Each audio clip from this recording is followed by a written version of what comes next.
Days social మీడియాలో చాలా viral అవుతున్న వీడియో అనమాట. యాజ్ ఏ కస్టమర్గా, యాజ్ ఏ స్మాల్ బిజినెస్ ఓనర్గా నాకు ఈ వీడియో చేయాలనిపించింది. అండ్ ఒకటండి, మీరు ఒకరి దగ్గర కొంటున్నారు అంటే సబ్స్క్రైబర్స్ ఉన్నంత మాత్రాన వాళ్ళు ఏం జెన్యూన్ కాదు. వాళ్ళు చెప్పే మాటలు గట్టిగా ఉండడం వల్ల వాళ్ళు ఏమి ట్రస్టెడ్ ఏం కాదు. మేబీ అయ్యుండొచ్చు, but not that much of worthy. ఇప్పుడు స్టార్టప్ బిజినెస్ చేసిన వాళ్ళు, ఫర్ ఎగ్జాంపుల్ చెప్తానండి. For example, this is the frock అండి. నా దగ్గర 699 is the cost, full lining with pocket. నా దగ్గర బై చేయడానికి థింక్ చేస్తారు. అదే అంతమంది సబ్స్క్రైబర్స్ ఉండి గట్టిగా మాట్లాడే వాళ్ళు 999 పెడితే కొనేస్తారు. What is the difference? అర్థం కావట్లేదు.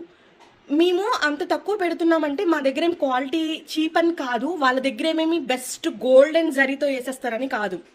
Cotton is the cotton. ఎంత కాస్ట్ పెట్టినా కాటన్ అనేది కాటనే, అంతే కదా.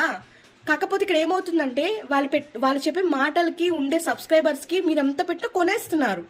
మేము ఎలా థింక్ చేస్తామంటే, స్టార్టప్ కాబట్టి జీరో నుండి వెళ్తాము, ప్రాఫిట్ ఎక్కువ వద్దు, మన బిజినెస్ రన్ అవుతూ ఉంటే చాలు అన్న ఆలోచనతో మేము, నమ్ముతారా లేదో, 10 రూపీస్లో ప్రాఫిట్తో కూడా బిజినెస్ చేసిన డేస్ ఉన్నాయి.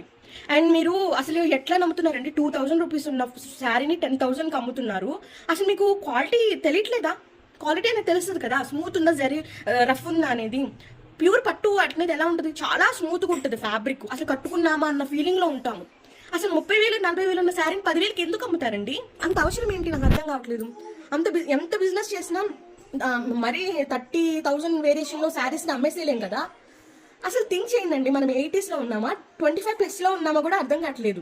కస్టమర్స్ ఎట్లా అయిపోయారంటే, అసలు ఒకటండి, మీరు ఫాల్స్ ఎలిగేషన్ వేస్తున్నారు, నాకుండే కస్టమర్స్ నాకున్నారు, 5 lakh బిజినెస్ అవుతుంది పర్ డే అని అంటున్నారు కదా. మీరు అసలు నిజంగా చేస్తున్నారా? మీరు అమ్మిన వాళ్ళు అసలు మిమ్మల్ని ఎలా పోర్ట్రేట్ చేస్తున్నారు అనేది కమెంట్ సెక్షన్ ఆన్ చేస్తే తెలుస్తుంది. మీరు కనుక చూస్తే వాళ్ళ వీడియోస్ చాలా మంది యూట్యూబర్స్ కానీ ఇన్స్టాగ్రామ్ పేజెస్ కానీ చేస్తుంటే వాళ్ళ కింద కమెంట్ సెక్షన్స్ చదవండి, ఎంత వరస్ట్గా ఉన్నాయో. అసలు బిహేవియర్ బాగోదు, క్వాలిటీ బాగోదు, మేము బై మిస్టేక్ కొనేసాము, ఇప్పుడు ఏం చేయాలో తెలియట్లేదు, ఎంత వరస్ట్ కమెంట్స్ ఉన్నాయో. అంటే నేను బిజినెస్ చేస్తాను, కావాలంటే నా కమెంట్ సెక్షన్ చూడండి, నేను ఎప్పుడు ఆఫ్ చేయను. నేను ఏదైనా వీడియో పెట్టాను, సేల్ పెట్టానంటే ఆ నెక్స్ట్ వీడియోలో దాని యొక్క కమెంట్స్ ఉంటాయి, చూడండి.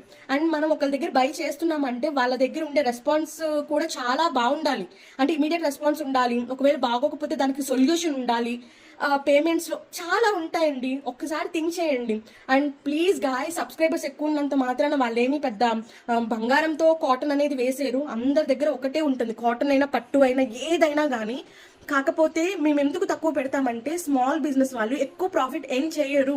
అలాంటి వాళ్ళ దగ్గర మీరు కొన్నా కూడా మీకు బాగుంటుంది, తక్కువకి వస్తున్నట్టు ఉంటుంది, మాకు బిజినెస్ అవుతుంది. అండ్ ప్లీజ్ గాయ్స్, అలాంటి వాళ్ళని సపోర్ట్ చేయండి. నవ్ డేస్ క్లాతింగ్ బిజినెస్ అనేది everyone has a page అనమాట. I don't know why.